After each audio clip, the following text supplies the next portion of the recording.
മഴക്കാലപൂർവ്വ ശുചീകരണം എന്നത് അജണ്ടയിൽ പോലും ഇല്ലാതിരുന്ന ഒരു അവസ്ഥയാണ് തൃശ്ശൂരിലുണ്ടായിരുന്നത് എന്നാണ് നമുക്ക് മനസ്സിലാക്കാൻ കഴിയുന്നത്. പ്രതിപക്ഷ നേതാവ് രാജൻ പല്ലൻ പറയുന്നത് പ്രതിപക്ഷം നിരന്തരം കത്തുകൊടുത്തു, ഒരു ടെൻഡർ നടപടിയും പൂർത്തിയാക്കിയിട്ടില്ല.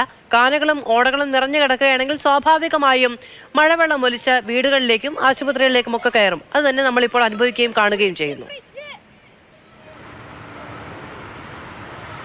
തീർച്ചയായും കഴിഞ്ഞ ആഴ്ച വരെ കോൺഗ്രസിന്റെ നേതൃത്വത്തിൽ പ്രതിഷേധ സമരം ഉണ്ടായതാണ്. മഴക്കാലപൂർവ്വ ശുചീകരണ പ്രവർത്തികൾ കാര്യക്ഷമമായി നടക്കുന്നില്ല, അതിൻ്റെ ടെൻഡർ നടപടികൾ പൂർത്തിയാക്കിയിട്ടില്ല എന്ന് ചൂണ്ടിക്കാണിച്ചുകൊണ്ടാണ് കഴിഞ്ഞ ആഴ്ച കോർപ്പറേഷനിലേക്ക് പ്രതിപക്ഷ കൗൺസിലർമാരുടെ പ്രതിഷേധ സമരം നടന്നത്.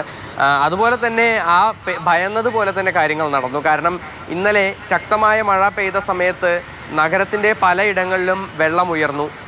ഒരു ഓടകളിലൂടെയും കൃത്യമായി വെള്ളം ഒലിച്ചു പോയില്ല എന്നുള്ളതാണ്.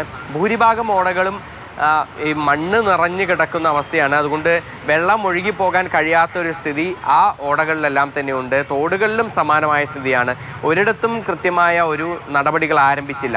ഈ പ്രതിപക്ഷം ഉയർത്തുന്ന പ്രധാനപ്പെട്ട ഒരു വിഷയമുണ്ട്. അതായത് ഈ മഴക്കാലപൂർവ്വ ശുചീകരണത്തിനും തുടർ നടപടികൾക്കുമെല്ലാം ആയി കരാറുകാരെ ഇതുവരേക്കും നിയമിച്ചിട്ട് പോലും ഇല്ല എന്നുള്ളതാണ് ഏറ്റവും പ്രധാനപ്പെട്ട കാര്യം. ഈ ടെൻഡർ നടപടികൾ അവസാനിക്കുന്ന തീയതി എന്ന് പറയുന്നത് 25-ാം തീയതിയാണ്.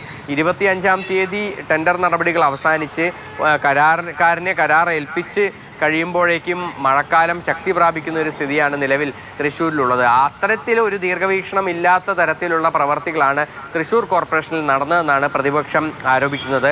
അത് ശരിയാണ് എന്ന തരത്തിലുള്ള നേർക്കാഴ്ചയാണ് നമ്മൾ ഇന്നലെ നഗരത്തിൽ ശക്തമായ മഴ പെയ്തപ്പോൾ കണ്ട കാഴ്ച. സാധാരണഗതിയിൽ തൃശ്ശൂരിൽ എത്ര വലിയ മഴ പെയ്താലും വെള്ളക്കെട്ടൊന്നും തന്നെ ഉണ്ടാകാറില്ല. പക്ഷേ ഇത്തവണ അതിന് വിപരീതമായാണ് കാര്യങ്ങൾ നടന്നത്.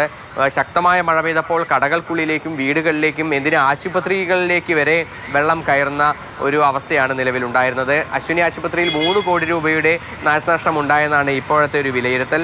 ഈ മഴക്കാലപൂർവ്വ ശുചീകരണ പ്രവർത്തികൾ വിലയിരുത്തുന്നതിന് വേണ്ടി അല്പസമയത്തിനകം ജില്ലാ കളക്ടറുടെ ചേംബറിൽ അവലോകന യോഗം വിളിച്ചിട്ടുണ്ട്.